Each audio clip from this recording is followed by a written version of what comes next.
Good morning, John Stettin, Past the Wire, in the Past the Wire studio, war room, office, everything rolled up into one. Belmont Stakes Day morning. Justified going for the Triple Crown. Doesn't get more excited exciting than that. And here we are. It's a Breeders' Cup Day like card. Just an incredible card all day long, exciting races, lots of opportunities to make some money, a couple of really live long shots throughout the card, and a couple of key spots. Super excited about it. Going to take a couple of swings for the fences today, but before we do that, I'm going to bring you another John Stettin Past the Wire racetrack tale from way back. I think it was 1980. Everybody likes to talk about the big wins. I've shared some racetrack tale, big wins. Some of them on the Belmont Stakes. Birdstone, great pick 6, pick 4. Just so many. This one is not a winning tale. It's a rough beat tale. It was kind of funny. Going back to 1980, I was in my probably juvenile delinquent days. I was about 18 years old, just driving a couple of years, going out to the clubs on the weekends, staying out all night long, dancing like a lunatic, till the wee hours of the morning. Back at this particular time, used to go every Friday and Saturday night to a club on 26th Street, Manhattan called the Fun House. Very popular, under the radar really, nightclub, but the craziest and wildest times ever. Not much didn't go on in there, not much you didn't see. And, I had my regular friends from Brooklyn that I grew up with, all my brothers and people that I, still am in contact with, many of them to this day, lifelong friends that I love and always will. And, then there was, the people that I knew from the club and from going there and just, dancing like a lunatic all night long, which I was pretty decent at back then. But that aside, the horses were always a big part of my life. And, Saturday and Sunday afternoon were always spent at the racetrack. Well, this one particular weekend, it was Belmont Stakes weekend, and there was a horse going for the Triple Crown, Pleasant Colony. And a lot of people liked him, thought he was going to do it. John Campo trained him. George Velasquez, friend of mine, rode him. He looked okay, I guess. But I was absolutely in love with another horse. And, we didn't have much money back then. And, I did all I could to scrape together about $1,500 to bet on a horse in the Belmont Stakes. Then there were no pick 4s and pick 3s and all of that stuff back then. There was a late double and early double, exactas and triples, not even a superfecta. But I was just going to bet this horse to win for everything I was worth because I believed he was going to win the Belmont Stakes. And he was a big price, like 15, 16 to 1 or something like that. I really don't remember. I'm pretty sure it was 1980. You can always look it up, though, because I'm going to give you the winner in a couple of minutes. Anyway, that Friday night, went to the Fun House. Probably should have stayed home. Now, there was a wild crew of friends at the Fun House. Definitely not consistent with my normal everyday friends, but really good people, a lot of fun. And a lot of times on Saturday nights, especially, this was a Friday night, they would dance all night till I think 6, 8 in the morning when the club closed. And a lot of times they'd go to the beach, go to breakfast, this, that, whatever the case may be. And by the time you walked out of that club after dancing like a lunatic and sweating like a lunatic all night, and that morning sun hit you, oh man, you felt like a zombie or a vampire, and you certainly didn't look your best. But didn't matter. We were young, strong, lean, mean machines. Nothing made a difference back then. So this particular, night, I went to the Fun House, danced, hang out, normal, crazy, chaotic Friday night. But I wanted to go to the racetrack. Now, it just so happened that hanging out and everything associated with it got a little out of hand. And I stayed later than I was going. I wanted to leave like 4 or 5 in the morning, because back then you could survive on an hour and a half, 2 hours sleep like none. Today, not so much. But back then, it was a piece of cake. So, wound up staying all night, getting involved, and it happens, okay? So the morning comes, it's Belmont Stakes morning, the track is gonna be crowded, it's 7, 8 o'clock, I'm first leaving the club, and a lot of the people that I was talking to, I told them, listen, I'm going to the track tomorrow, I know who's gonna win the Belmont Stakes. So one or two of these people had no idea anything about horse racing, most of them anyway, but there was a little knowledge because there was a horse going for the Triple Crown. So a few people decided, hey, we'll come with you, we'll hang out all day. There's a park at Belmont, we'll sit in the park, we'll take the sun, we'll bet the race, blah, blah, you know who's gonna win. Before you know it, okay, not what I planned. And similar to George Costanza and Seinfeld, I didn't like mixing the different compartments of my life. The racetrack, I used to like go alone with a couple of select friends. Didn't really want to bring this whole crew to the racetrack. My dad was working behind the windows. He didn't like me going out all those crazy hours anyway. I just wasn't liking the whole vibe of it. But they were my friends. They wanted to go. So, okay, we're going to deal with it. We're going to bring them.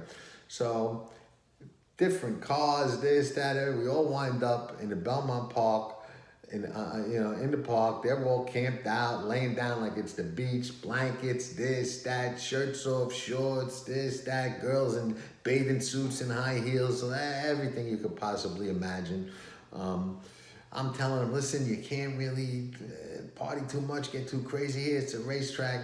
Couldn't control the crowd. Anyway. And I knew all the Pinkertons and whatnot, so it was okay, but it just wasn't the image that I was looking to project, but it is what it is. Anyway, the horse that I loved, was Highland Blade, okay? I was, in my mind, 100% sure he was winning, okay? And I had everybody on my bandwagon, this whole crew of 25, 30 people from the club, and we hung out all day. I was dragging. I couldn't even handicap. I just had my mind made up. That was my one bet for the day. And I was just dragging, trying to get through the day on 0, 0, 0, 0 sleep. Sure enough, the race comes up, and we bet. I bet about 1,600 every nickel that I had to my name, right to win. My dad bet, and this whole crowd of people from the club bet everything they had. I don't remember or know how much it was, but it was significant enough for them. And I gotta say, everybody believed in me, everybody went with me, everybody stood behind me. Not one person in the crowd had that au contraire opinion. No, I don't think he's right. I'm gonna go with this horse, or I'm gonna go with Pleasant Colony. They were like, no, he knows this is his game. We're all behind him, rah, rah, rah. Perfect, a lot of weight, a lot of pressure. Anyway, race goes off, and I'm telling everybody, don't worry, we're gonna win, we're gonna make a big score. I'm telling them, showing them my ticket, how much I'm gonna win. They can't believe it, because back then that was a load of money, especially for the bulk of us, most of which who were not shall we say, privileged teenagers. So anyway, race goes off, and I'm like, don't worry, he comes from behind, he's gonna come flying, he's gonna come, and we're all watching outside in a packed apron with Pleasant Colony going for the Triple Crown. Sure enough, I'm watching the race, and Summing, who was ridden by George Martens, who I was pretty friendly with, but I was much more friendly with his dad, Buddy. His dad and his sister, as a matter of fact, but his dad, Buddy, worked as a white cap. He used to show people to their reserved seats in the reserved seating sections, and he was very friendly with my dad, very friendly with my mom, and very friendly with me. As a matter of fact, he would always put me in a box. All I would have to do was go show up, and if there was an empty box, he would just smile at me, take me, put me in an empty box. But with this crowd, this day, there was too many of us. We were watching on the apron.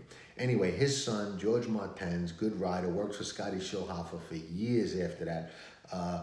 He makes an early move on Luis Barrera's horse, Summing, up the inside, takes the lead off a pretty slow pace, and now he makes that early move on the backstretch, and he's got the lead, and I'm watching him, and I'm clocking my horse, Highland Blade, who's about 5th or 6th, but close enough to make that run, and I know he's going to make it.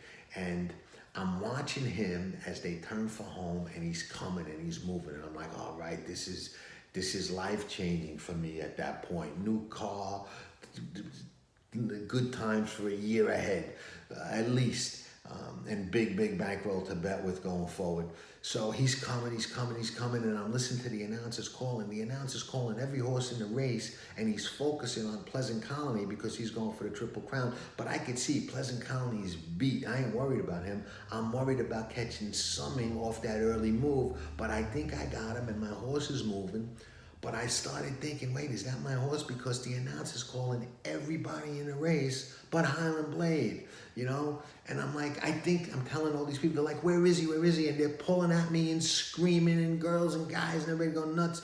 And I'm like, I think he's coming. I think that's him. He's coming. And then I realized, and I think the announcer called him too, but I realized that's him coming, and he's on the outside, and it's the Belmont. We got that mile and a half, we got that stretch, and Jacinto Vasquez, who I loved betting on, was on him, and he's coming, and I'm like, we're gonna get him, we got him, get up, and I'm screaming, and everybody's screaming, and they hit the wire, and he falls a little bit short, maybe a head, a neck. Oh, it was brutal.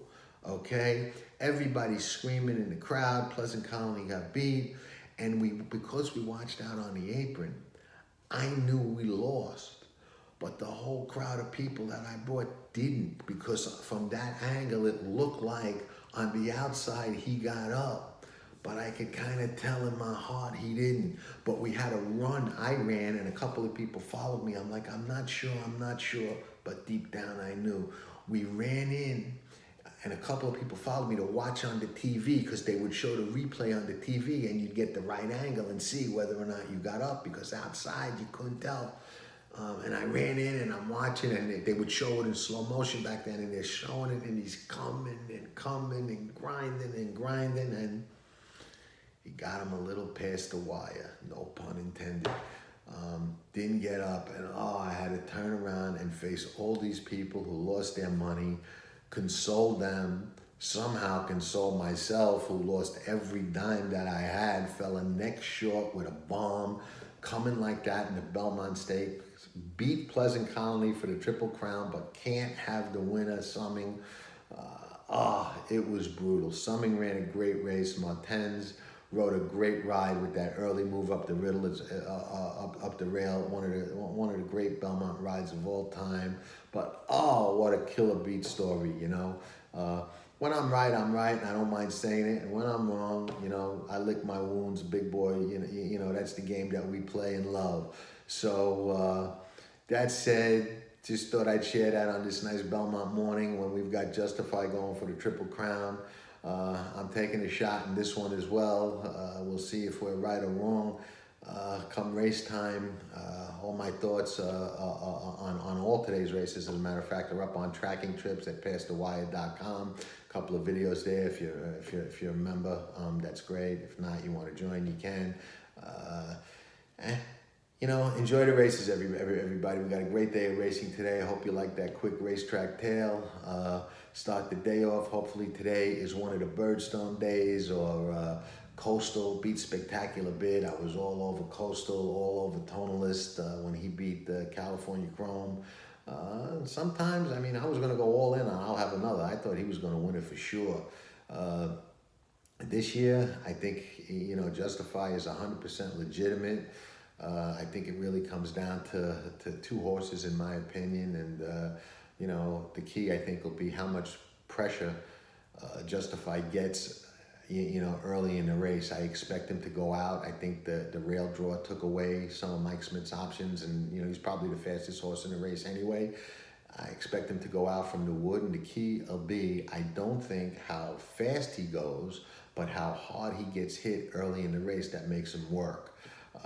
You know, because a good horse like that can run fast and keep going. But to run fast with another horse, you know, chirping at you, you know, that can get him a little bit keyed up and make it difficult. So it's going to be a very exciting race. Great to see. And I think, you know, how that unfolds will dictate a lot of what happens in that last eighth of a mile, or 3/16 of a mile, or even last 16th of a mile. So enjoy the races today. Great day. Hope you like that quick tale. any of my old funhouse people out there, you know, much love I got for all of you. If any of you happen to catch this, again, much love and great memories and great wild times. A lot of fun, and I'm really, really sorry that Highland Blade did not get up for us that day, because it would have been one heck of a summer. It's probably a pretty good summer anyway, but would have been a lot better. All right, everybody, enjoy the day. Ciao for now. We'll be back with a lot more this week, with a lot of wrap up on the Belmont and the undercards, and all the good takeaways that could make us money going forward. Okay, enjoy. Ciao for now.